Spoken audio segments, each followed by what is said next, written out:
नमस्कार देवी और सज्जनों, दमोह के मददगार पेश पर एक बार फिर हम आपके साथ में हैं। और अब तक हमने दमोह के उन जिम्मेदार लोगों से आपको रूबरू कराया है जो लोग दमोह के मदद के पर्यायवासी बने हुए हैं या लोगों की मदद कर रहे हैं। ये संकट का वक्त है और इस वक्त में जो भी मददगार बनेगा उसे फैज मिलेगा, उसे कृपा ईश्वर की मिलेगी। ये बार बार हम लोगों से कह रहे हैं और ऐसे ही कृपा पात्र लोग समाज के भीतर काम करेंगे। हमने अभी तक पॉलिटिकल पार्टी के लोगों को आप तक मिलाया है। हम धीरे धीरे शुरुआत करेंगे सोशल वर्कर्स की, समाज सेवियों की, उनसे हम आपको रूबरू कराएंगे। और आज इत्तेफाकन ये मौका है कि हम पॉलिटिकल पार्टी से जुड़े लोगों को भी आपसे मिलाएंगे और समाज सेवियों से भी आपको रूबरू कराएंगे। आज एक या दो लोग नहीं बल्कि एक समूह के बीच में हम बैठे हैं, सोशल डिस्टेंसिंग का पालन कर रहे हैं, प्रिकॉशंस लेकर आपके बीच में आए हैं और ये दलील आपको जरूर देंगे कि आप जहां भी हैं सोशल डिस्टेंसिंग का पालन करें, लॉकडाउन का पालन करें और ये कोशिश करें कि हम कहीं ना कहीं बेहतर से बेहतर कर सकें। आपको आज हम रूबरू कराएंगे दमोह के ऐसे कद्दावर नेता जो लंबे समय से सोशल वर्क भी कर रहे हैं, पॉलिटिक्स भी कर रहे हैं और फिलहाल उनके कंधों पर बहुत बड़ी जिम्मेदारी है। दमोह के सांसद प्रतिनिधि और अब हम कहेंगे कि मंत्री प्रतिनिधि डॉक्टर आलोक गोस्वामी जी हमारे बीच में हैं। हम उनसे आपकी बातचीत कराएंगे। साथ ही हमारे बीच में हमारे दूसरे जो सहयोगी हैं जो लगातार काम कर रहे हैं, बीजेपी के नेता हैं और सोशल वर्कर हैं, अनुपम सोनी जी, उनसे आपको रूबरू कराएंगे। दमोह में लगातार कई सालों से, कई दशकों से जिन्होंने समाज सेवी गतिविधियों को अंजाम दिया है और इस आपदा के दौर में जिनकी बहुत महत्वपूर्ण भूमिका है, हम उनसे रूबरू कराएंगे। नाम है श्री कैलाश शरार जी, पीडी शरार स्मृति न्यास के सदस्य हैं, डायरेक्टर हैं और समाज सेवी गतिविधियों में जुड़े हुए हैं। उपाध्याय जी हमारे साथ में हैं, उनसे हम रूबरू कराएंगे। दमोह के नौजवान पीढ़ी का नेतृत्व जो कर रहे हैं मनीष सोनी जी, हम उनसे आपको रूबरू कराएंगे। दमोह की नौजवान पीढ़ी के दूसरे सदस्य मोंटी रेकवार जी, उनसे आपको रूबरू कराएंगे और साथ ही युवा व्यापारी संघ के अध्यक्ष संजय यादव जी से आपको रूबरू कराएंगे। तो ये ग्रुप डिस्कशन होगा। थोड़ा सा कैमरे का मूवमेंट जो है वो लगेगा आपको कि पिछले क्वालिटी से थोड़ा सा बेहतर नहीं होगा क्योंकि बहुत सारे लोग हमारे साथ में हैं। सबसे पहले डॉक्टर आलोक गोस्वामी जी से हम बात करेंगे। डॉक्टर साहब, ये जो दौर आया वायरस का, इसके पहले कभी सोचा था कि ऐसा समय कभी आएगा?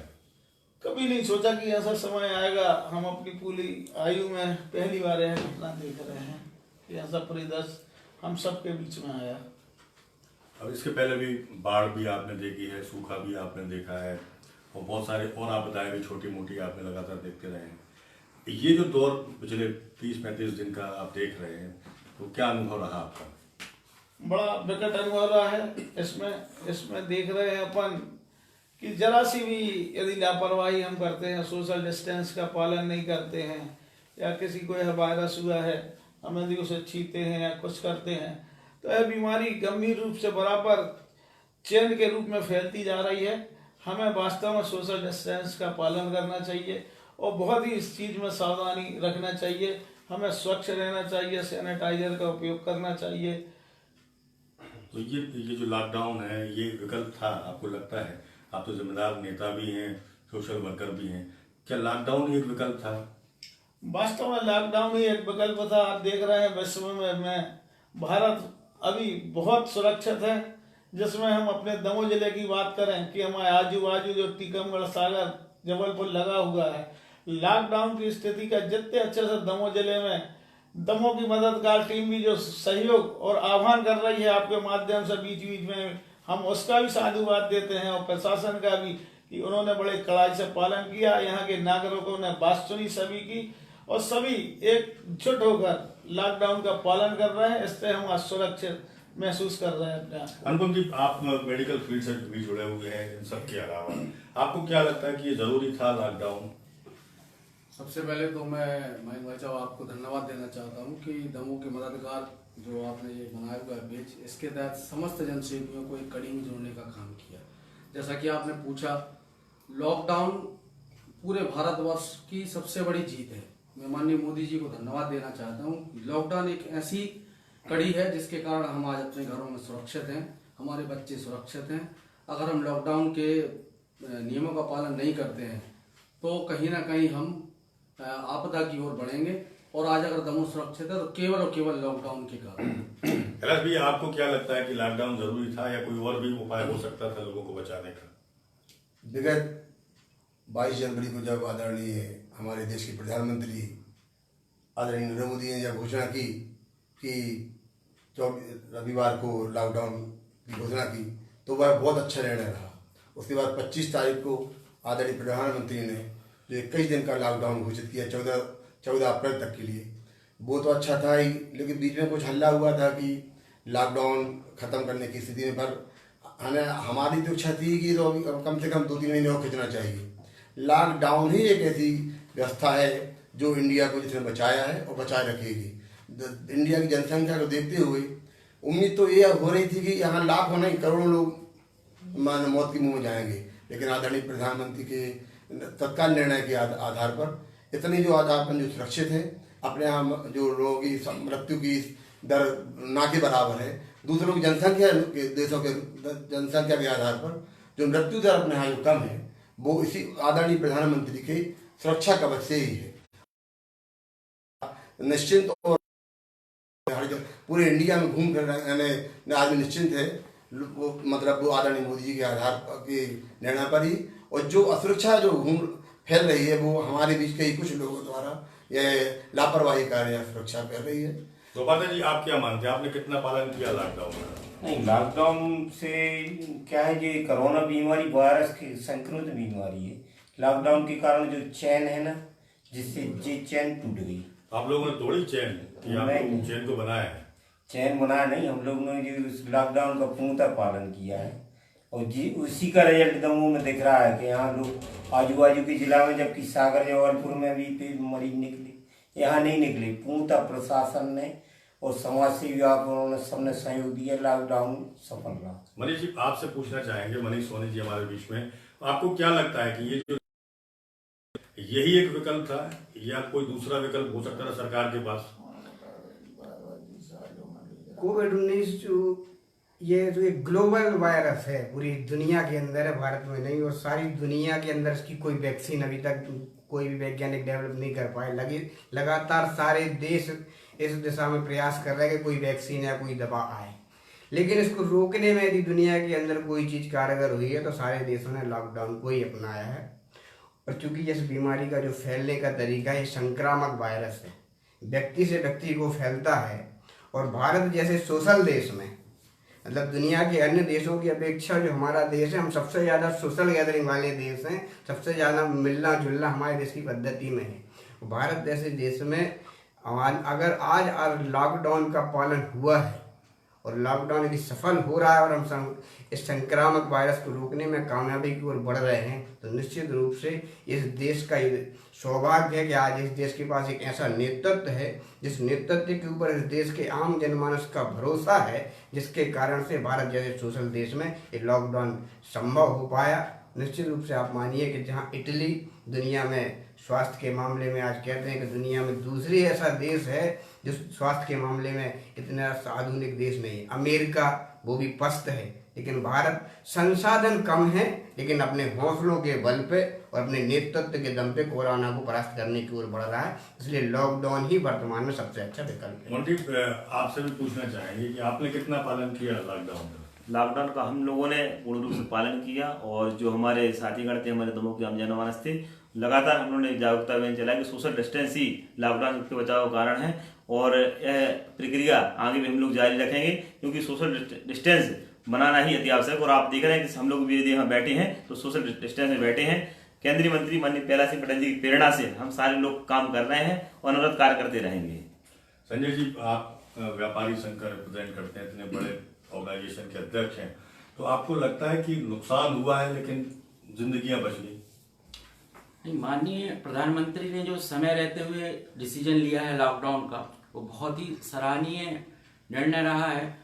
आर्थिक भरपाई तो हम कर सकते हैं, लेकिन जीवन की भरपाई नहीं कर सकते हैं। आप देख रहे हैं कि अमेरिका जैसे बड़े देश में, स्वीडन जैसे देश में, जिनमें जनसंख्या कम है, परंतु आप देखें वर्तमान में मृत्यु दर कितनी ज्यादा बढ़ गई है। अमेरिका में आज देखें अपन, जनसंख्या अपन से कम है, परंतु वहां पे कितने जन संक्रमण हो गए हैं, क्योंकि उन्हें सही समय रहते हुए उनके नेतृत्व जो उनका थे उन्होंने निर्णय नहीं लिया। हमारे देश के माननीय प्रधानमंत्री जी ने जो वक्त रहते समय रहते लॉकडाउन का निर्णय लिया, वह बहुत ही अच्छा था, और उसके अलावा इसका कोई ऑप्शन नहीं था, क्योंकि वर्तमान में इसकी कोई वैक्सीन नहीं है। चलिए कि अभी तक की बातचीत में ये निकल कर सामने आया कि जो भी लोग हैं वो सारे के सारे लोग लॉकडाउन के पक्षधर हैं और यही मानते हैं कि लॉकडाउन यदि नहीं होता तो लगातार मौतों का सिलसिला हिंदुस्तान में भी जारी रहता, दमोह भी उससे अछूता नहीं रह जाता। डॉक्टर साहब, आपसे हम बात करना चाहेंगे कि अभी जो रियायत देने की बात की जा रही है, मोदी जी ने कहा कि 21 तारीख के बाद कुछ रियायत दी जाएगी। हम देश दुनिया की बात ना करके केवल दमोह जिले की बात करें तो दमोह जिले में आपको लगता है कि लॉकडाउन में छूट देनी चाहिए? महेंद्र, ये ऐसा है कि हमें लगता है कि हमें लॉकडाउन बढ़ाना चाहिए। भले ही हम कुछ संसाधनों में छूट दे दें कम समय की, परंतु उस समय में ही हमें ध्यान रखना चाहिए जिन दुकानों को या जिन लोगों को हम छूट दें वो है प्रॉपरली सोशल डिस्टेंस का पालन करवाएं, अन्यथा प्रशासन कठोर कार्रवाई करके एक संदेश दे। यदि सोशल डिस्टेंस का पालन नहीं करता है तो हम तत्काल संपूर्ण लॉकडाउन चालू रखें। कठोर कैसे चाहते हैं, किस तरह से कठोर होना चाहिए? कठोर इस तरीके से होना चाहिए महेंद्र जी, यदि हमने छूट दी कि कुछ दुकानों को खोलने की हमने अनुमति प्रदान की, सबसे प्रथम उस व्यापारी का कर्तव्य है कि वो अपने यहाँ या तो प्राइवेट व्यक्ति या परिवार के व्यक्तियों को लगाए कि सोशल डिस्टेंस बड़ा प्रॉपरली रहे। हम यह नियम बनाएं कि एक समय में हम आह्वान करें कि हमारे यहाँ 5 व्यक्ति आएंगे, एक घंटे बाद हम मोहल्ले के कुछ लोग आएंगे, ऐसा आह्वान प्रशासन भी करे कि कम समय में जिसमें सोशल डिस्टेंस का पालन हो, भीड़ भाड़ ना हो। नहीं तो अभी बीच में देखा था कई इलाकों में भीड़ हुई। आज ही एक शिकायत आई थी कि बजरिया वार्ड में एक राशन दुकान खुली। हालांकि प्रशासन का कहना था कि घर घर जाकर राशन की सामग्री जरूरतमंदों को दी जाए, परंतु यह देखने में आया है कि राशन दुकान वाले भी उस चीज का पालन नहीं कर रहे हैं कि घर जाकर न देकर दुकान से वो सामग्री का वितरण कर रहे हैं। वहां भीड़ होती है अनावश्यक। यहाँ पर अभी कठोर निर्णय लेना होगा कि हमें सोशल डिस्टेंस का पालन हो, जिससे हम हमारी दमों में न फैले। कैलाश भैया, आपसे हम पूछना चाहते हैं कि जब जनता मान ही नहीं रही है, जनता खुद निकल कर बाहर आ जाती है, एक थैला लेती है, चली आती कि हमें सब्जी खरीदने जाना है, दवाई का एक पर्चा ले देती है, चले आना है, ऐसे में संभव है कि अब कड़ाई होनी चाहिए? आप लोग क्या चाहते हैं कि कड़कपन प्रशासन को दिखाना चाहिए? वैसे जब से आदरणीय मोदी जी ने ये लॉकडाउन की घोषणा की है, हर व्यक्ति कोई ना कोई तरीके से कोई ना कोई काम के बहाने को कहेंगे इसको, मार्केटिंग करता के निकल रहा है, उसके काम हो रहे हैं। इसलिए लॉकडाउन में किसी प्रकार की ढील देना हमारे ख्याल से उचित नहीं है। आपको क्या लगता है अनुपम जी की होना चाहिए, ढील मिलनी चाहिए, नहीं मिलनी चाहिए? मेरा कहना यह है कि सबसे पहले तो दमोह की जनता में हर व्यक्ति को स्वयं में अवेयरनेस लानी चाहिए। हम किसी ना किसी बहाने से लॉकडाउन को तोड़ने के बहाने ढूंढते हैं और मार्केट में आते हैं। ये बहुत ही घातक है। अगर हम लॉकडाउन के नियमों का टोटल पालन नहीं करेंगे तो निश्चित तौर पे दमोह कोरोना वायरस से संक्रमित होगा और इसे कोई नहीं रोक सकता। और जब ये दमोह कोरोना वायरस से संक्रमित होगा तो बहुत ही भयावह स्थिति होगी। तो सभी से निवेदन है कि लॉकडाउन के नियमों का पूर्णतः पालन करें। मनीष जी, आपसे हम जानना चाहेंगे कि जिस तरह से ग्रीन जोन का एक हल्ला यहाँ कर दिया है, ग्रीन जोन है, हरा एरिया है, कुछ नहीं हुआ है, कोई मरा नहीं है, कोई पॉजिटिव नहीं निकला है, तो इससे संतुष्ट हो जाना चाहिए क्या? एक लगभग 15 मतलब हम ये कह सकते हैं कि सागर में 1 या 2, एक टीकमगढ़, छितरपुर और एक पन्ना, और दमोह की बॉर्डर में सबसे ज़्यादा संक्रामक एरिया है तो जबलपुर। और हमारे दमोह में अगर सबसे ज़्यादा तो लगभग आज से 15 दिन पहले एक बड़ी खेप जो दिल्ली से, हरियाणा से और बड़े महानगरों से लेबर की एक जो खेप दमोह में घुसी थी, लगभग उसको भी आज 14 दिन होने को है जो क्वारंटाइन है। उसके बाद भी आज तक ईश्वर की ऐसी कृपा है दमोह के ऊपर कि कोई भी ऐसा एक केस सामने नहीं आया, पॉजिटिव कोरोना का केस नहीं आया है। तो हमारा ऐसा मानना है कि आप प्रशासन को दमोह की सीमाएं पूर्णतः सील रखते हुए, क्योंकि जो पड़ोसी जिले हैं उनमें हमारा परिवहन ना हो, उन जिलों को सीमाओं को सील रखते हुए जिले के अंदर कुछ चुनिंदा गतिविधियां प्रारंभ करना चाहिए। क्योंकि लॉकडाउन यदि आप खोलेंगे तो अचानक से उसको खोल के आप प्रारंभ नहीं कर सकते। आपको आपने बंद तो एकदम से कर दिया है, लेकिन खोलने का आपको प्रोसेस चरणबद्ध तरीके से अपनाना होगा। और आपको यदि चरणबद्ध तरीके से लॉकडाउन खोलना है तो सबसे पहले आपको ग्रीन जोन में ही खोलना होगा। ग्रीन जोन से जब ये चरण आपका धीरे धीरे चलेगा तो ये जाके एक लंबे समय तक पूरा लॉकडाउन खुलेगा। तो उसका सबसे बेहतर विकल्प है कि जो भी जिले ग्रीन जोन में हैं जहाँ ये वायरस नहीं पाया गया, कुछ चुनिंदा गतिविधियाँ चालू हों जिससे कि जो लेबर क्लास है उसको भी थोड़ा सा रोजगार मिले, व्यावसायिक गतिविधियां प्रारंभ हो और एक पहला चरण लॉकडाउन का खुलने की स्थिति में आए। इसलिए प्रशासन को निश्चित रूप से सतर्कता के साथ, सावधानी के साथ। जरूरत क्या है खोलने की? जरूरत है, अगर आप नहीं खोलेंगे, आप प्रारंभ नहीं करेंगे तो लगभग आप जैसे आज जैसे 21 दिन का हो गया, 21 दिन का आपने अभी किया, 42 दिन का होगा, उसके बाद भी आपको एक समय ऐसा आएगा कि निश्चित रूप से आपको लॉकडाउन तो हटाना ही है आगे चल के। तो आप अचानक से हटाएंगे तो शायद नहीं हटा पाएंगे। तो उसका एक चरणबद्ध तरीके से हमने बांट दिया। कुछ हॉट स्पॉट हैं, कुछ ऑरेंज है, कोई ग्रीन में है, तो ग्रीन सबसे सेफ माना गया है। तो सबसे सेफ जगह से अगर हम शुरुआत करेंगे तो निश्चित रूप से ये ठीक रहेगा। मोंटी, आपको कितना हरा हरा लग रहा है कि हरा है इलाका? अभी जो समय है वह निश्चित रूप से अनुकूल नहीं है। 21 तारीख से जो लॉकडाउन खोलने की प्रक्रिया चल रही है, मेरा चाहिए। आपको लगता है खुलना चाहिए कि बंद होना चाहिए? जैसा अभी चल रहा है वैसे ही होना चाहिए? नहीं, अभी जो मैं देखता हूँ, आज सुबह घर से निकला तो पुराने थाने से लेके मोहन टागिस तक, घंटाघर तक व्यापक रूप से लोग सड़कों पर घूम रहे थे। ये उनका घूमना उचित नहीं है और यदि ऐसा रहा तो निश्चित रूप से लॉकडाउन आगे बढ़ाना चाहिए। संजय जी, आपसे पूछना चाहेंगे, आपका तो नुकसान बड़े पैमाने पर हो रहा है, आपके तबके का नुकसान बहुत पैमाने पर हो रहा है, किस तरह से लॉकडाउन में रियायत मिलनी चाहिए? वर्तमान समय में जो दमोह में अभी तक एक भी पॉजिटिव केस नहीं आया है, ये भोलेनाथ जी की बहुत बड़ी कृपा है दमोह वासियों पे। अप्रैल मई हम व्यापारियों का साल भर का बहुत बड़ा सीजन माना जाता है। में जो व्यापारी हैं जिनके पास फ्रिज हैं, एसी हैं, वो पहले से 2 महीने पहले से स्टॉक कर लेते हैं और लगभग हर व्यापारी के पास वर्तमान में स्टॉक है। लेकिन देश हित की बात थी तो उसमें सभी जन आगे बढ़ के सभी व्यापारियों ने बंद रखे अपने प्रतिष्ठान और आज भी बंद हैं। अब मैं चाहता हूं कि 20-22 दिन हो चुके हैं लगभग लॉकडाउन हुए, तो चरणबद्ध तरीके से, जैसे मनीष जी ने कहा, तो उस बात से ही मैं सहमत हूँ। चरणबद्ध तरीके से फ्रिज वाले हैं जो कूलर जो रखे हुए हैं, तो इनके प्रतिष्ठान सवेरे 8 बजे से 1 बजे तक या 2 बजे तक खोल दिए जाएं कुछ समय के लिए, और अपन को समझ में आएगा 7 या 8 दिन में कि हाँ ये व्यवस्थित तरीके से खुल रहा है। फिर उसको अपन 7 दिन बाद चाहें तो और जो जरूरी सामग्रियों की चीजें हैं उनको भी चरणबद्ध तरीके से यदि अपन खोलते जाएं तो उससे क्या होगा, एक तो मार्केट में भीड़ भाड़ नहीं होगी। सवेरे 8 से 1 बजे का बोलने का मेरा तात्पर्य इसलिए है कि दोपहर में वैसे भी दुकानदारी नहीं रहती है गर्मी के मौसम में, तो सुबह टाइम जो जरूरी वस्तुएं हैं और जिनको आवश्यकता होगी वो ही सवेरे 8 बजे से।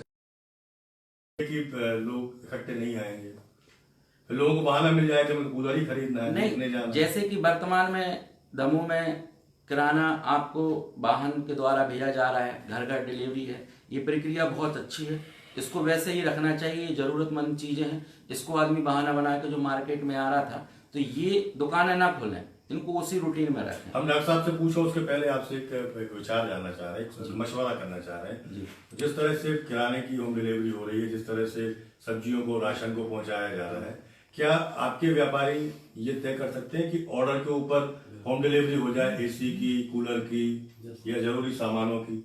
एक विचार निकल कर सामने आया। देखिए, एसी की तो होम डिलीवरी हो सकती है क्योंकि उसको अपन नेट पे देख लेंगे इसमें क्या फीचर्स हैं और हमें क्या आवश्यकता है, परंतु जो कूलर है वो मध्यम वर्ग, कूलर की वैरायटी देखनी पड़ेगी कि हाँ उस रेंज में हमें चाहिए है तो हमारे लिए सफिशिएंट कौन सा है। तो इसके लिए कोई ऐसा खाका तैयार नहीं कर सकते आप लोग कि ऐसा खाका तैयार हुआ कि ये 5 वैरायटी के कूलर्स हैं, इनको हम आपको दे? हाँ, ये हो सकता है कि ऐसे किराना वाले व्यापारियों का पन्ना शासन ने और हम लोगों ने सहयोग करके जो व्हाट्सएप नंबर प्रसारित करे हैं, उसी तरीके से जो कूलर और फ्रिज वाले भाई हैं हमारे लोग व्यापारी बंधु, उनके भी हम व्हाट्सएप के माध्यम से एक प्रचार कर सकते हैं कि इनसे आप संपर्क कर लें और व्हाट्सएप पे उनकी वैरायटी और रेट दोनों चीजें तय हो जाएंगी और होम डिलीवरी उस तरीके से भी हो सकती है। कैसे खाका मसौदा तैयार कीजिए ना, प्रशासन को दीजिए ताकि प्रशासन लॉकडाउन खोलने की अपेक्षा लोगों को सुविधाएं मुहैया करा सके। नहीं, ये हो सकता है और ये संभव भी है। इसके लिए हमारे पास 3-4 दिन से व्यापारियों के भी फोन आ रहे हैं कि उनकी गोदामों में सामान रखा हुआ है और कस्टमर जो उनसे परिचित है वो फोन लगा के उस चीज की डिमांड कर रहे हैं। तो उन्होंने बोला भी है कि भैया ऐसा हो सकता है क्या ये सामान अपन अपने पास निकलने की कोई सुविधा हो जाए कि हम कस्टमर को होम डिलीवरी फ्रिज और आपका एसी और कूलर कर सकें। तो ये हमने बोला भी था कि 20 तारीख तक माननीय कलेक्टर महोदय जी और माननीय प्रधानमंत्री जी के निर्देशानुसार लॉकडाउन लगा हुआ है, और उसमें यदि अपन से प्रशासन या कलेक्टर साहब कोई अपन से मशवरा मांगते हैं तो मैं उनसे बोलूंगा कि यदि अपन लॉकडाउन नहीं खोल रहे तो ये व्यवस्था हो सकती है कि ऐसे अपन किराना होम डिलीवरी कर रहे हैं तो वैसे फ्रिज कूलर वगैरह भी होम डिलीवरी हो सकती है। ये एक बहुत बड़ा मसौदा तैयार हो सकता है। मैं डॉक्टर साहब आपसे हम जिम्मेदारी के साथ पूछना चाह रहे हैं कि ये जो हरा हरा हरा हरा बताया जा रहा बार बार कि ग्रीन जोन है, ग्रीन जोन है, ग्रीन जोन है, इस ग्रीन जोन से हम वहीं पर रहें, ग्रीन जोन में ही रहें, इसके लिए आपने कोई प्लान तैयार किया है राजनीतिक रूप से कि हम सुरक्षित रहें? ग्रीन जोन में हम तभी रह सकते हैं जब हम 21 तारीख के बाद भी आपने देखा अभी प्रशासन के द्वारा जो होम टू होम डिलीवरी, चाहे वो किराने की हो, सब्जी वाले, ठेला व्यापारी में जा रहे हैं। आज बैठे थे, पूछा, इसी विषय में चर्चा हो रही थी इलेक्ट्रॉनिक मार्केट के विषय में। तो एक ऑप्शन वास्तव में ये हो सकता है उन्हें भी होम डिलीवरी के तहत किया गया है किराने सामग्री के। उसी प्रकार कुछ व्यापारी रथ तैयार करके अपनी सामग्री इलेक्ट्रॉनिक उसमें लेके उन्हें जो तो ऑर्डर पे एक भी जा सकती है, एक भी जा सकती है, उसमें हम वैरायटी भी रख के ले जा सकते हैं। रथ किराने का रथ चल रहा है, हम उन्हें 12 से 5 का समय दे रहे हैं, इन्हें भी दे दें, उसमें वैरायटी चली जाएगी। हो सकता है हमें कोई कूलर 4000 का लेना है या 10,000 का लेना है तो कम से कम किसी बड़ी गाड़ी में इलेक्ट्रॉनिक व्यवसायी अपने 4 आइटम रख के ले जाएगा, तो उसमें ग्राहक को भी सुविधा होगी और होम डिलीवरी अपने घर से वो खरीद सकेगा। इससे बाजार में और दुकानों पर अनावश्यक भीड़ नहीं होगी। इलेक्ट्रॉनिक व्यवसायियों को अलग अलग जोन में बांट दें हम, 4 या 5 जोन में, कि इन वार्डों में आप जाएंगे, इन वार्डों में आप जाएंगे। प्रधानमंत्री मोदी जी ने आह्वान किया है कि 3 मई तक का हम टोटल लॉकडाउन, तो हम भले ही ग्रीन जोन में हो पर हम चाहते हैं कि 3 तारीख तक है। लेकिन डॉक्टर साहब ये जो 3 तारीख तक का लॉकडाउन है ये देशव्यापी लॉकडाउन के लिए कहा गया है, लेकिन जो बातें सामने निकल कर आ रही है कि परसों से 21 तारीख से या 22 तारीख से कहीं ना कहीं जो ग्रीन जोन वाले इलाके हैं उनको छोड़ दिया जाएगा। हमारी असली चिंता यही है कि दमोह को ग्रीन जोन में रखा गया है लेकिन दमोह सावधान नहीं है। तो क्या आपको लगता है कि ग्रीन जोन में होने के बाद भी यदि छूट दी जाएगी तो हम सुरक्षित रह पाएंगे? सुरक्षित हम नहीं रह पाएंगे, कहीं ना कहीं हम आप भी देख रहे हैं शासन प्रशासन और आप सभी स्वयंसेवी संस्थाएं किस तरीके से लॉकडाउन का पालन करने, परंतु जरा सी छूट मिलने पर हमारे आम जन मानस जागरूक नहीं है, वो सड़कों पे आता है। आप भी बीच बीच में सुबह का समय देखिए या दिन का समय देखिए, कहीं ना कहीं आपको अनावश्यक भीड़ जरूर मिलेगी। आप राशन की दुकानों पर देखिए, अनावश्यक भीड़ स्वयं मिलेगी आपको। इसलिए हम चाहते हैं ग्रीन जोन होने के बावजूद भी हम इसी ग्रीन जोन में बने रहे, किसी प्रकार का रिस्क नहीं उठाएं। आप बुद्धिजीवियों से और आप कई लोगों के 90% से ऊपर मत होंगे कि हम लॉकडाउन का पालन 3 तारीख तक करें। हर कोई यही कह रहे हैं, बहुत सारे पॉलिटिकल पार्टी के लोग भी यही बात कर रहे हैं, जो जिम्मेदार नेता हैं, विधायक हैं, वो भी यही बात कर रहे हैं। तो आपकी भी यही राय है और ये सदन में जितने भी लोग हर जरूरतमंद चीज हमें और आम जनता को उपलब्ध है। आप किसी भी गरीब के घर में जाके देखिए, आपको ऐसा कमी महसूस नहीं होगा घर में कि सब्जी की कमी है कि धनिया पत्ती जो छोटी सी चीज है उसकी कमी है। हर जरूरतमंद को हर चीज मुहैया है। इसलिए महेंद्र भाई आपके माध्यम से, दमोह के मददगार पेज के माध्यम से शासन प्रशासन से हम यही कहेंगे कि यह 3 मई तक यदि आप बढ़ाएंगे तो बड़ा अच्छा रहेगा। हम ग्रीन जेब में जोन में सेफ रहेंगे, हमारा परिवार सेफ रहेगा।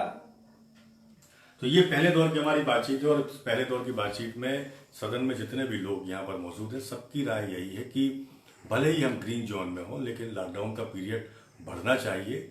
यही हमारे लिए अच्छा है, बेहतर है, दमोह के लिए बेहतर है, क्योंकि हम आपको बार बार इस बात से आगाह करा रहे हैं कि वायरस की दूरी पहले 105 किलोमीटर थी, वो घटकर 78 किलोमीटर हो गई है और वो दिन दूर नहीं होगा जब बहुत नजदीक आते आते वो आपके शहर तक और आपके घरों तक पहुंच जाएगी। तो कुल मिलाकर प्रशासन को भी इस बात पर ध्यान देना चाहिए कि इसके पहले भी हमने इस पेज के जरिए दमोह के जिम्मेदार नेताओं से आपकी बात कराई है, उनकी राय जानी है। दमोह के दो विधायकों ने इस बात को स्वीकार किया है कि लॉकडाउन कड़क तरीके से पालन होना चाहिए, बढ़ना चाहिए। पॉलिटिकल पार्टी के अध्यक्षों ने भी इस बात को कहा है कि लॉकडाउन बढ़ना चाहिए, और अब जो जिम्मेदार केंद्रीय मंत्री हैं, उनके प्रतिनिधि और उनके समर्थक भी इस बात को कह रहे हैं कि लॉकडाउन बढ़ना चाहिए। इस बात का ध्यान प्रशासन को भी अब गंभीरता से लेना चाहिए कि हम किसी की बातों में ना आए। WHO जो डायरेक्शन दे रहा है उसको माने, लेकिन हम अपने नेताओं की, अपने लोगों की बात भी माने, लॉकडाउन को बढ़ाएं।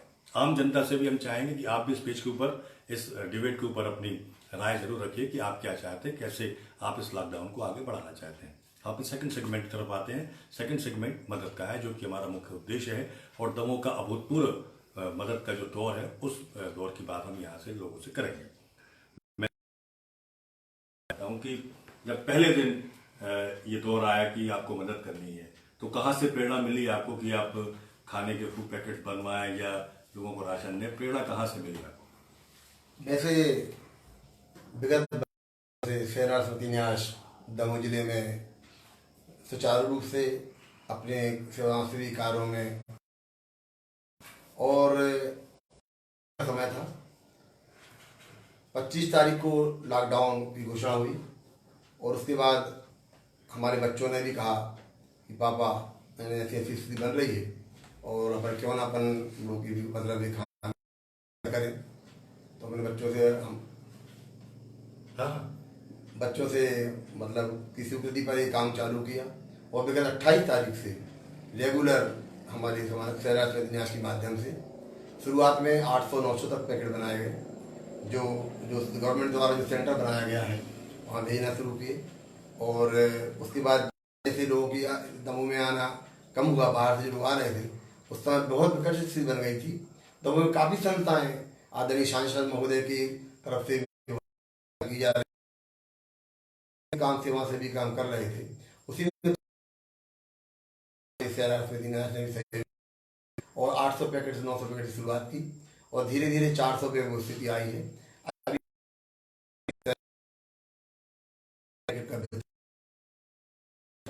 100 पैकेट शासकीय जिला चिकित्सालय भेजे जा रहे हैं, और 100 पैकेट सेंटर में भेजे जा रहे हैं, और 200 पैकेट फुटकर रूप से यहाँ वहाँ मोहल्ले पार्षद लोग भी आके ले जाते हैं और यहाँ भेजे जा रहे हैं।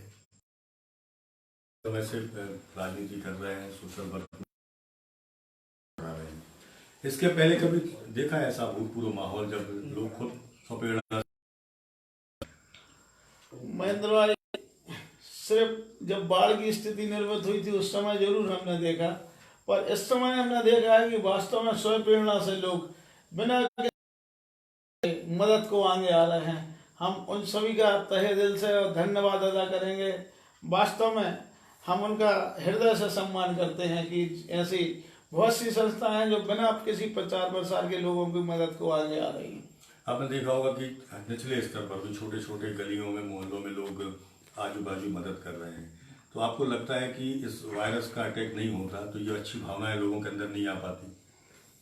महेंद्र, भावनाएं तो लोगों में पहले से थी, तब तो वो भावना उभर के सामने आई हैं। अब विपत्ति के समय तो आदमी आगे आता ही है, हमें उस समय काम करने का और सेवा भाव करने का मौका मिलता है। आपने इतने दिनों में क्या अनुभव किया कि वाकई में दमोह के लोग मददगार हैं, या कोई डर के, दहशत के मारे लोग मदद कर रहे हैं? ऐसा नहीं लगा आपको? नहीं, लोग मददगार हैं, किसी दहशत के कारण नहीं कर रहे। यदि दहशत होती तो कोरोना जैसी संक्रामक बीमारी में लोग घर से नहीं निकलते, घर में बैठे होते, बच्चों की मानते। आज भी जब हम निकलते हैं तो हमारे बच्चे लात के पापा आपका मार्क्स रह गया। उन्हें पता है कि यदि पापा कहीं जा रहे हैं तो अच्छे काम से जा रहे हैं। शुरू में जरूर बताएं, जब 3-4 दिन हुए, जब टीवी बच्चा हमारा 8 साल काफी दहशत में था, उसने एक दिन दोनों गाड़ी 2 दिन तक हमें दोनों गाड़ियों की चाबी नहीं मिली। हम अपने मित्र को बुला के घर से निकलते थे। जब उसने देखा कि पापा, और उसने समझा उस चीज को, हमने जब समझाया तो वास्तव में आज वो यदि हम निकलते, पापा आपने अपना मास्क रख लिया, पापा सैनिटाइजर रख लिया, मतलब वो खुद अब आज चिंता करने लगा है कि पापा आप जाओ लोगों की मदद करो। अनुपम जी, आपसे पूछना चाहेंगे, लगातार पहले दिन से आप भी सक्रिय हैं, लोगों की मदद कर रहे हैं। जब एक फूड पैकेट किसी गरीब को आप देते हैं तो कैसा अनुभव होता है आपको? शायद ये हमारे पूर्व जन्म या पिछले जन्मों के कर्म थे कि आज हमें सेवा करने का सौभाग्य मिला। एक छोटा सा बताना चाहता हूँ कि माननीय केंद्रीय मंत्री प्रहलाद जी भाई साहब के निर्देशन में हम लोग जो कच्चा अनाज बांट रहे हैं, तो जब मैं पैकेट देने गया तो 3 घरों में पैकेट में बांट चुका था। और जब बांट के मैं बाहर निकला तो एक छोटी सी बच्ची जिसको मैं नहीं जानता वो आई और बोले अंकल मुझसे मास्क ले लो। तो 2 मिनट को मेरे मतलब आंखों में आंसू आ गए, हाथ के बने। जी अभी थोड़ा सा मेंटली डिसऑर्डर हो गए हैं। मैंने उससे मास्क लिया और कच्चा अनाज, तो वो बच्ची मतलब लिपट गई मुझसे। तो ये एक भाव होता है जो स्वयं से अपने अंदर से आता है, और ये हमारा सौभाग्य है कि आज हम इस यज्ञ में आहूत बने हैं या भाग लेने का हमें सौभाग्य मिला है। क्योंकि कोई भी व्यक्ति जन सेवा करता है तो स्वयं के भाव से ही करता है, और ये बहुत बड़ा सौभाग्य है हम सभी का।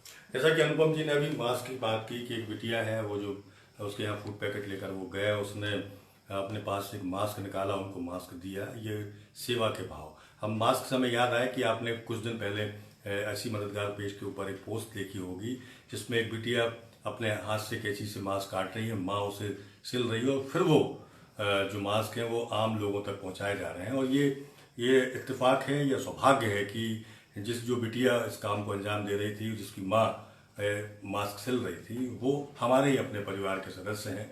और उस समय तक, जब तक हमने इस पोस्ट को डाला था, उस समय ये जानकारी नहीं थी कि वो बिटिया कौन है। एक अच्छे भाव उसके अंदर पैदा हुए और अच्छे भाव को लेकर वो काम कर रही है। लेकिन जब मालूम चला कि वो हमारे साथी मनीष सोनी जी की बिटिया है, तो हम मनीष से पूछना चाहेंगे कि आपने, जब आपकी बिटिया ने वो घर पे मास्क काटा, कपड़ा को काटा, आपकी पत्नी ने वो मास्क को सिला, उस समय कैसा फील हुआ आपको? उमेन भैया, चूँकि हम मूल रूप से भले राजनीतिक क्षेत्र में काम कर रहे हैं, लेकिन हमारा ये हमारी जो शुरुआत है वो राष्ट्रीय स्वयंसेवक संघ के स्वयंसेवक के रूप में है। और हमारे घर में लगातार 20 वर्षों से आज भी प्रचारकों का आना जाना है। तो कहीं ना कहीं हमारी जो बिटिया है वो बहुत छोटी से प्रचारकों ने देखी है, और हम जैसे घर में नहीं भी रहते, वो फ़ोन पे ही बोल दें कि कोई आ रहा है बेटा, ऐसा है। तो चाहे वो सामग्री भेजने का हो, खाना हो, कोई भी व्यवस्था हो, तो उसको लगातार ये सब चीज़ें बहुत छोटे से देखने को भी मिल रही हैं। तो जब हमने अपने घर में ये बात की कि आप तुम सिलाई कर लेती हो, खाना आना बना के 11-12 बजे फ्री, तो कुछ मास्क सिलो। अब स्कूल भी नहीं लग रहा तो वो मास्क सिलने बैठे। मास्क सिलने जब वो बैठती हमारे मुझसे 3-4 घंटे दोपहर में, तो वो भी जो फ्री टाइम रहती थी खेलने के लिए, तो उन्होंने कहा, तो वो इधर उधर खेलने बैठती थी, तो उन्होंने कहा ये क्या कर रही, पूछा, तो उन्होंने कहा हम ऐसा कर रहे तुम ऐसे करो। तो उन्होंने कहा, तो वो ऑटोमेटिकली उसको लगा कि हमें भी इनके साथ कुछ ना कुछ अब करना चाहिए। और एक बात और मैं आपको मन भैया, हम भारतीयों का ये सौभाग्य है कि ये सारे संस्कार हम भारतीयों को विरासत में मिले हुए हैं। अगर हम ये कहते हैं कि सारी दुनिया हमारा परिवार है, वसुधैव कुटुंबकम की हम जो बात करते हैं, ये संस्कार वास्तव में हम सब भारतीयों को जन्म से ही मिल जाते हैं। और उसी का आज कारण है कि दमोह अकेले नहीं, सारे भारत में जब भी बसती है दुनिया में, तो आप दमोह में भी देख लें, सरकार अपना काम जरूर कर रही, लेकिन सरकार के साथ बगैर किसी के आह्वान के, बगैर किसी के नेतृत्व के, स्वयं से लोग आगे आए और अपनी अपनी जवाबदारियां उठाने के लिए तैयार हो गए। ये सब मैं तो यही मानता हूँ कि हम सबके जीन्स में जन्म से ऐसे संस्कार हैं कि निश्चित रूप से उन संस्कारों के कारण हर विपत्ति के, कभी कोई आप बाढ़ का सीजन देखो, कोई बहुत बड़ी बाढ़ आ जाती है तो सरकार से पहले वहाँ के स्थानीय लोग खड़े हो जाते हैं। कोई कहीं बहुत बड़ी आपदा, कोई बड़ा एक्सीडेंट घट जाए तो सरकार से पहले वहाँ की लोकल स्थानीय लोग खड़े हो जाते हैं। तो मैं तो यही मानता हूँ कि ये सारे संस्कार हम सब में जन्म से ही होते हैं। मोंटी, आपने भी लंबे समय से काम आप कर रहे हैं, पहले दिन से लगातार सक्रिय हैं। जब मोहल्ले में सैनिटाइजेशन या फूड पैकेट बांटने के लिए आदरणीय, जब से मैंने कार्य प्रारंभ किया है तो सुबह 8 बजे मैं घर से निकलता हूँ और सबसे पहले जानकारी लेता हूँ कि पहले देखना है, देखते बाढ़ में कोई नया व्यक्ति तो नहीं आया है। और शहर में हम फोन लगा पूछते हैं आपके बारे में कोई नया व्यक्ति आया है तो उसका परीक्षण करवाना, फिर उसके बाद सैनिटाइजिंग का छिड़काव करवाना। बाढ़ में जाते हैं तो लोग बोलते हैं कि जिस समय में लोग घर से नहीं निकल रहे हैं, तुम जैसी युवा यदि बाहर आके काम कर रहे हैं तो निश्चित रूप से हमारा दमोह सुरक्षित रहेगा। और उसके बाद भोजन के पैकेट बांटना, राशन कच्ची राशन सामग्री बांटना, वो तो मुझे लगता है घर पे हम बैठे ना आराम करें, दिन भर काम करते रहे, जनता की सेवा करते रहे। अभी आप देखें रात के 10 साढ़े 10 बजे हम लोग प्रतिदिन 11 से 12 बजे तक हम लोग काम करते हैं। घर में कितनी झंझट होती है, बहू कितना परेशान करती है? बहू की तो आलोक भैया ही बताएंगे आपके लिए वीडियो के बाद। और बिटिया भी बोलती पापा 10 बजे रहे घर आए। और बड़ी परिवार के लोग भी जो हमारा संबल बढ़ाते हैं। मैं आपको बता दूं, भोजन की व्यक्ति की बात चल रही थी तो स्टार्टिंग से नवरात्रि के समय में व्रत था, वो मौन व्रत, और हमने उनको फोन लगाया रात में तो उनको फोन पर कार्तिक का फोन आया कि मोंटी भैया पापा का व्रत है, आपको कितने पैकेट चाहिए। हम लोग ये पैकेट खत्म हो तो कैलाश चाचा को हमने फोन लगाया तो कार्तिक और कैलाश चाचा स्वयं गाड़ी से चल के जला चिकित्सा लाए और उन्होंने मतलब पहली बार उसी दिन 50 पैकेट दिए।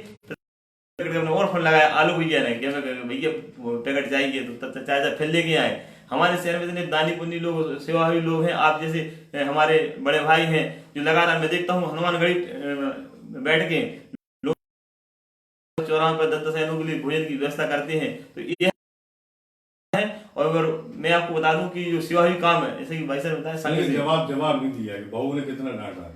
बहू ने पहले तौर पर बहुत डांटा, कहने की जिया के पापा आपके लिए अपने स्वास्थ्य की चिंता नहीं है, परिवार की चिंता नहीं, कल दिन कुछ हो गया तो कोई शहर का व्यक्ति लेकर बैठने ही नहीं आएगा, बोलेगा कोरोना की बीमारी, मोंटी घर नहीं जाना है, सोशल डिस्टेंस का हवाला दिया। हमने कहा आपकी बहू से कि तुम चिंता नहीं करो, जब हम राजनीति में आए हैं। और मैं आपको बता दूं कि मेरी छाती में एक लहसुन का है, और मेरी माँ जो स्वर्गीय श्रीमती बबली रेखवाल जी थी, उन्होंने मुझे कहा था कि बेटा तुम्हारी दाई छाती में जो लहसुन है तुम जंगल में चले जाओ तो मंगल करोगे। और मैंने अपनी माँ के शब्दों को स्मरण किया और मैं पूजनीय दिवंगत माता के और पूजनीय दिवंगत पिताजी की मैं सेवा काम करता हूँ। मेरे पिताजी सिंचाई विभाग में बड़े बाबू थे और लगातार उन्होंने लगभग मेरे हिसाब से 300-400 शादियां उन्होंने खुद की। तो उसमें तो ना तो मुख्यमंत्री कनाडा में ना थी, पापा की प्रेरणा से मैंने काम किया है पूरा। संजय जी, आपको कैसा फील हुआ इतने दिन से आप सोशल वर्क कर रहे हैं, लोगों के बीच जा रहे हैं, गरीबों के बीच जा रहे हैं? वास्तव में कि लॉकडाउन में आप जैसे लोग नहीं होते या समाज से भी लोग नहीं होते तो क्या होता? मेरा तो समस्त दमोह वासियों से यही निवेदन है कि जो स्वस्थ हैं, यंग हैं, वो सामने आए और समाज में आके सेवा करें। पहले हम लोग किचन लगाने का व्यापारी संघ की तरफ से कार्यक्रम चल रहा था, परंतु आदरणीय प्रहलाद पटेल जी ने हमें बताया कि नहीं, आप किचन ना लगाएं, आप कच्चा खाना बांटें। तो व्यापारी संघ की तरफ से 100-150 पैकेट हम लोग प्रयास कर रहे हैं चिन्हित करके कि जो मध्यम वर्गीय परिवार हैं, जो आपसे हमसे डायरेक्ट मंगा नहीं सकते, जिनको मतलब एक अपना स्वाभिमान भी होता है उनका, तो उन परिवारों तक हम लोग पहुंचाएं। क्योंकि गरीबी रेखा के नीचे हैं या जो गरीब हैं उनको तो सरकारी योजनाओं का लाभ मिल रहा है, परंतु मध्यम परिवार हैं जो छोटा मोटा करके काम अपना डेली करते थे, तो वो आज इस स्थिति में है कि वो आपसे और हमसे किसी से नहीं मंगा सकते। तो ऐसे परिवार चिन्हित करके हम खाद्यान्न दे रहे हैं। और जब हम जाते हैं और देते हैं तो हमें ये लगता है कि ये हमारे सनातन धर्म के कोई संस्कार होंगे जो आज हमें इस स्थिति में ला रहे हैं। बहुत बड़ी अच्छी बात की। और इस पहल को हमारे जो केंद्रीय मंत्री हैं, दमोह के सांसद हैं श्री प्रहलाद पटेल जी, उन्होंने भी कहा कि वास्तविक रूप से जो जरूरतमंद व्यक्ति है, गरीब आदमी है, उस तक सरकार की योजनाएं भी पहुंच जाती हैं और वो मांग भी सकता है। लेकिन बहुत सारे ऐसे मिडिल क्लास के लोग हैं, लोअर मिडिल क्लास के लोग हैं जिन तक मदद पहुंचती नहीं है सरकारी, क्योंकि वो उन योजनाओं के दायरे में आते नहीं हैं। मुझे स्मरण है कि अभी कुछ दिन पहले कैलाश शलार जी ने ऐसी एक पोस्ट अपनी फेसबुक के ऊपर डाली थी कि ऐसे लोग जिनको मांगने में कोई आपत्ति है या बताने में कोई आपत्ति है, वो मांग सकते हैं। उनका नाम भी नहीं बताया जाएगा, सिर्फ हम लोगों तक ये बात रहेगी। मैं इस लाइव के जरिए फिर से अपील करना चाहूँगा कि ऐसे कोई लोग हैं जिन्हें ज़रूरत है दवा की, भोजन की, या असहाय लोग हैं, अपने घरों से निकल नहीं सकते हैं, पैसा है आपके पास पर आप वो खर्च करने के लिए बाहर नहीं निकल सकते, तो हम लोगों से आप कांटेक्ट कीजिए। हमारी टीम के कोई ना कोई लोग वहां पर पहुंचेंगे। डॉक्टर साहब से हम ये बात करना चाहेंगे कि आपने बड़े पैमाने पर सांसद जी के निर्देश पर, मंत्री जी के निर्देश पर ये काम किया है कि जो लोअर मिडिल क्लास के लोग हैं, जो योजनाओं से बाहर हैं, उनको आपने फूड अलॉट कराया है, वहाँ तक पहुँचाया है, इसके पीछे क्या उद्देश्य था? क्या मंत्री जी ने निर्देश दिए थे आपको? मैं जी जब शुरुआत हुई तो खाना के पैकेट सभी लोग बांट रहे थे। मंत्री जी का आगमन हुआ, चारों विधानसभा में उन्होंने प्रशासनिक अधिकारियों की बैठक ली।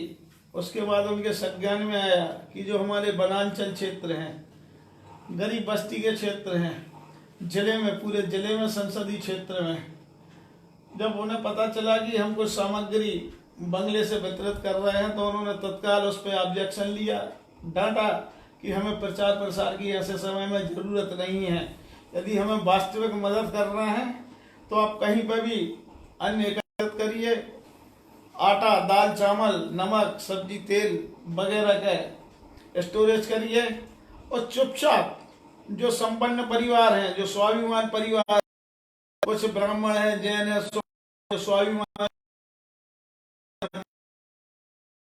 परिवारों में आपकी टीम जाएगी। आप रात में जाए या दिन में जाए, सुनसान में जाए, रख के आप आएंगे, बताएंगे नहीं कहाँ किसने यह मदद आपको भेजी है। ना आप अपना नाम बताएंगे, ना आपकी टीम के कोई व्यक्ति अपना नाम बताएगा, ना फोटो खिंचवाएगा। यह अभियान उनके निर्देश पर पूरे जिले में चालू है। हम लोग संख्या भी नहीं बताएंगे, परिवार भी नहीं बताएंगे। आपको मीडिया कर्मी हैं, आपने भी कल इस बात का जिक्र किया था, कहीं हमसे मिले थे। हम ऐसी जगह पर जा रहे हो, फिर हम आग्रह करते हैं यदि ऐसे कोई भी परिवार हो तो आपके माध्यम से या हमें भी फोन लगा सकते हैं कि जरूर आप हमें आप नंबर दें, हमसे हम आपके घर तक आकर आपको सामग्री उपलब्ध कराएंगे। उसका प्रचार प्रसार कहीं कतई नहीं होगा, न कभी भविष्य में वह नाम ओपन होंगे कि यह मदद हमने कहाँ की और किन के कहने पे की।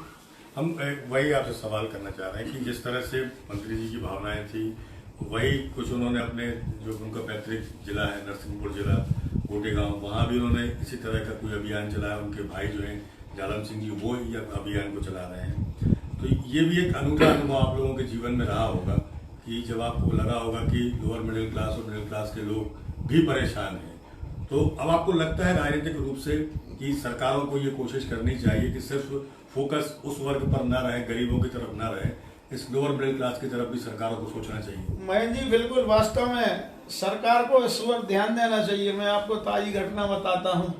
अभी सरकार ने कहा है कि हम मुफ्त में 4 किलो गेहूँ, 1 किलो चावल एक व्यक्ति को मुहैया कराएंगे। अभी हम कल परसों शहर के वार्डों में गए, हमने जो सूची देखी राशन डीलरों के पास, उन राशन डीलरों के पास जो सूची थी, यदि 100 व्यक्ति के नाम है तो उसमें 70 व्यक्ति या तो अमीर थे या जिनके बीपीएल उनके राशन कार्ड थे, और वास्तव में जिनके पात्रता थी उनके नाम उन सूची में नहीं थे। मैंने कलेक्टर महोदय से उसका निवेदन किया। इत्तेफाक से कल प्रमुख सचिव जी का कहां से मेरे पास फोन आया मुझे नहीं पता, शासन प्रशासन के पास कैसे नंबर गया। उनने कल पूरा फीडबैक जिले का लिया। मैंने उस पर यह आपत्ति दर्ज कराई कि जो हम निःशुल्क खाद्यान्न वितरण करवा रहे हैं, हम नगर पालिका के मुहर्रर और राशन डीलरों से उस सूची को पुष्ट करवाएं, उसके बाद वह राशन का वितरण हम घर घर जाके सुनिश्चित करवाएं। देखिए, चूंकि बहुत सारे लोग हैं इसलिए ये जो परिचर्चा है बहुत लंबी खिंच रही है, समय बहुत ज्यादा हो रहा है, लेकिन हमारी मजबूरी है कि हम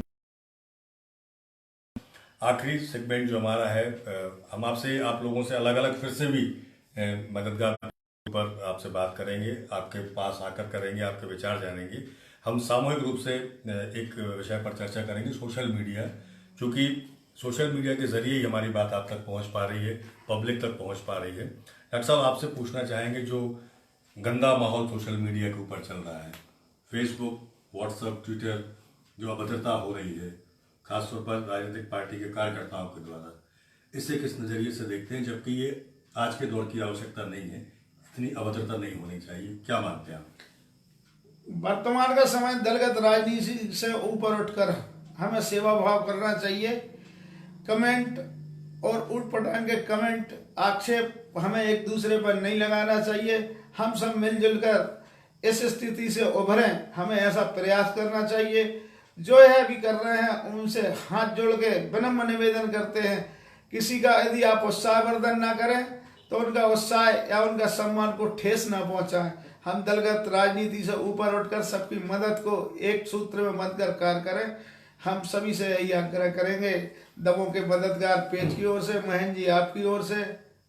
मैं अनुपम जी बहुत आप सब लोगों ने छोटे छोटे आंसर चाहूंगा। अनुपम जी आपसे चाहूंगा कि क्या ऐसा होना चाहिए जो हो रहा है, जिस तरह की भद्रता अमर्यादा सोशल मीडिया के ऊपर हो रही है?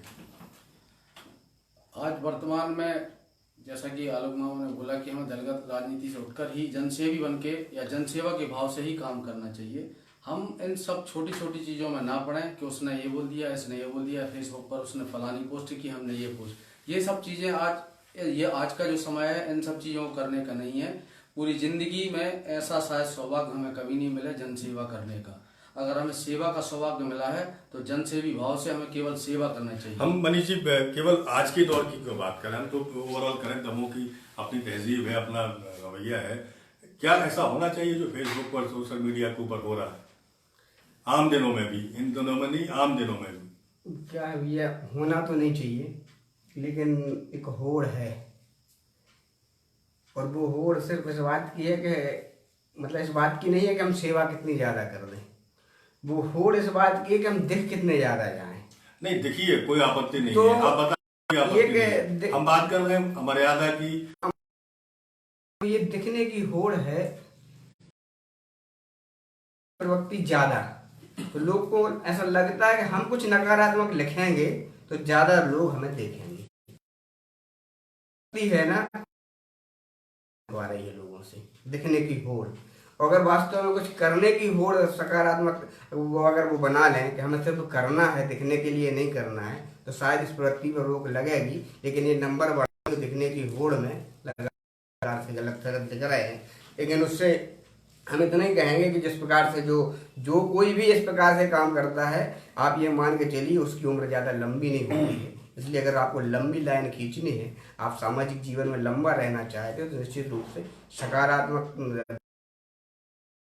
सोचें। और चाहे सोशल मीडिया का प्लेटफॉर्म हो, चाहे आपके सामाजिक जीवन का प्लेटफॉर्म हो, चाहे राजनीतिक प्लेटफॉर्म हो, आप सकारात्मकता के साथ आगे बढ़िए। समय बहुत ज़्यादा लगेगा लेकिन आपको ठोस परिणाम मिलेंगे। अगर आप नकारात्मकता के साथ जल्दी तो आगे बढ़ेंगे लेकिन आपकी आयु लंबी नहीं होगी। भैया आपसे पूछना चाहेंगे, ये जो माहौल आप तो दशकों से काम कर रहे हैं, कितनी गंदगी हो गई है, इस गंदगी को कैसे साफ किया जाए? वैसे मैंने ज़्यादा तो कभी चलाई नहीं है, और अभी भी वर्तमान में मुझे ये सौभाग्य मैं मौका मिला है कि मैं फेसबुक और व्हाट्सएप के माध्यम से लोगों के बीच जरूर हो रहा हूँ। पर मैंने कई लोगों के बीच में देखा है कि राजनीतिक रूप से भी और सामाजिक रूप से भी एक दूसरे के ऊपर हर प्रकार के गंदे से गंदे कमेंट्स करते हैं। यही होना चाहिए कि अगर कोई गंदे कमेंट्स कर रहा है, कोई गलत कर रहा है, तो उसको आप अपने, अगर आपका व्यक्तित्व थोड़ा है, अगर आप थोड़ी स्थान समाज में रखते हैं, तो उसको उस तरीके से अपने समझाएं और कंट्रोल करें कि वो इस तरह का में सोशल मीडिया पर ना करें और ना किसी और दूसरों को करने से रोके। संजय भाई आपसे पूछना चाहेंगे, आप बड़े तबके को प्रेजेंट करते हैं, व्यापारियों को, आप भी सोशल मीडिया, ये जो दौर चल रहा है, क्या करना चाहिए? दमोह तो खत्म ही हो जाएगा, मर्यादा खत्म हो जाएंगी, संस्कार खत्म हो जाएंगे, आप लोग क्या पहल करेंगे इसे रोकने के लिए? हमारा तो समस्त व्यापारियों से, समस्त दमोहवासियों से एक ही निवेदन है कि सोशल मीडिया पे जो वर्तमान पे ये दौर चल रहा है किसी के ऊपर आरोप लगाने का, तो उसका यदि अपन जवाब ना दें, आरोप प्रत्यारोप तक तो ठीक है, लेकिन जो भद्दे कमेंट्स लोग करते हैं, उम्र के बंधन लिहाज को तोड़ते हैं, मर्यादाओं को तोड़ते हैं, मेन फोकस हमारा वो है कि दमोह साफ स्वच्छ रहा है सालों से, व्यक्तिगत लोगों के पारिवारिक संबंध रहे हैं, वो टूटते जा रहे हैं, पारिवारिक बुराइयां बनती जा रही हैं, धर्म मजहब राजनीतिक बुराइयां तो बहुत हो गई, लेकिन अब व्यक्तिगत बुराई हो रही है। तो उस दौर के लिए आप क्या कोशिश करना चाहेंगे? उसके लिए हम यही बोलना चाहेंगे कि यदि कोई लिखता है अपने बारे में, या मान लो मेरे बारे में भी कोई लिखता है, छोड़ के भी अपशब्दों का उपयोग करता है, तो यदि हम उसको प्राथमिकता नहीं देंगे और उस पर कोई आरोप उस चीज पे नहीं करेंगे, तो हमारे संभवतः 1 या 2 बार लिखेगा, फिर उसके बाद वो भी नहीं लिखेगा। उसको भी लगेगा कि नहीं, हम कहीं ना कहीं गलत है, वो अपने व्यवहार का। सोशल मीडिया का बहिष्कार होना चाहिए, मतलब व्यक्ति का बहिष्कार सोशल मीडिया पर होना चाहिए, सोशल मीडिया पर होना चाहिए। ना दें, यदि हम जवाब नहीं देंगे तो नहीं। आपसे हम पूछना चाहेंगे, आपकी फ्रेंड्स फॉलोइंग ज्यादा है, आपके हम सारे जितने जिम्मेदार नेता हैं दमोह के, उन सबसे ये कमिटमेंट करा रहे हैं कि आप कहिए, अपने लोगों से कहिए कि वो किसी तरह की भद्दे कमेंट्स ना करें। हम आपसे चाहेंगे कि आप रिकॉर्ड कराएं, आप अपने लोगों से अपील, जो लोग यहाँ बैठे हैं वो ठीक हैं, जो आपकी बहुत बड़ी फ्रेंड्स फॉलोइंग है, उन सब से हम चाहेंगे कि आप अपील कीजिए कि इस तरह की भाषा, अमर्यादित भाषा का इस्तेमाल वो ना करें। महेंद्र जी, आपने वास्तव में अच्छी बात की है। आप देख भी रहे होंगे, वैसे मेरी जो टीम है, मेरे मित्र बंधु, मेरे शुभचिंतक हैं, इन चीज़ों से वो बहुत दूर हैं। आपने देखा होगा कि हुए होंगे किसी पे भी कमेंट पर किसी ने किसी का जवाब नहीं दिया। मैं आपके माध्यम से सभी से पुनः आग्रह करता हूँ कि यदि कभी भी कोई त्रुटि या गलती आप लोगों से हुई हो तो आप लोग भविष्य में ना करें। यह हमारा, आप सभी मेरे छोटे भाइयों से, शुभचिंतकों से, दमोह विधानसभा, जबेरा विधानसभा, हटा विधानसभा, पथरिया विधानसभा, पूरे जिले के शुभचिंतकों से मेरा विशेष आग्रह है आपका हाथ जोड़ के कि वर्तमान परिस्थिति में और आगे भी भविष्य में हम इस चीज का ध्यान रखें कि किसी पर भी अभद्र भाषा का, अमर्यादित टिप्पणी, अमर्यादित लेख या अमर्यादा के खिलाफ हम आगे ना बढ़ें।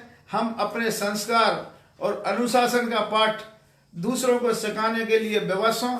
यही हमारा आप सबसे विनम्र पुनः निवेदन है और आग्रह है।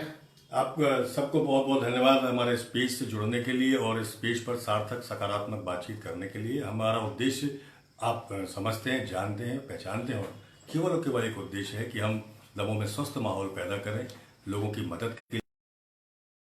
जो वर्तमान दौर चल रहा है कोरोना वायरस से लोगों के परेशान होने का, उनके जीवन पर संकट का, उससे बचने के लिए लॉकडाउन का पालन जरूर कीजिए। बार बार हम कह रहे हैं, प्रशासन से भी हम आग्रह करेंगे कि सारे जिम्मेदार लोग चाह रहे हैं कि कड़ाई से इसका पालन हो और हम आवाम से भी चाहेंगे, जनता से भी चाहेंगे कि वो भी लॉकडाउन के कड़ाई से पालन में अपना सहयोग दे और ये कोशिश करें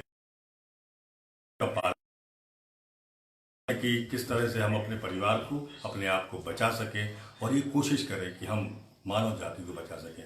मदद के हाथ लगातार आगे बढ़ाते रहिए, ये बहुत जरूरी है।